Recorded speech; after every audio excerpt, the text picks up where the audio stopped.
ছোট্ট ভাল্লুক তার বাবাকে বলল, আরে বাবা, আমি শিয়াল বনে আমার মতো চালাক কেউ নেই।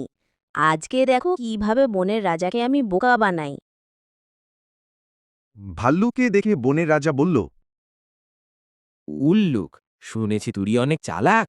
তাহলে আজ একটা ধাঁধা দিচ্ছি, যদি পারিস তোকে পুরস্কার দেব। ভাল্লুক চোখ মিটমিট করে বলল, ধাঁধা? সেটা তো আমার প্রিয় খেলা। বলো রাজামশাই। এক জিনিস সকালে 4 পায়ে চলে, দুপুরে 2 পায়ে, আর রাতে 3 পায়ে। এটা কি? উদল্লুক হেসে বলল, এটা মানুষ।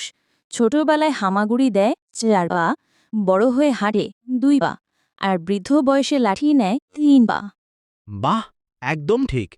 তবে এবার তোর পালা আমাকে ধাঁধা দেবার। আচ্ছা, এবার আমিও এক ধাঁধা দিই।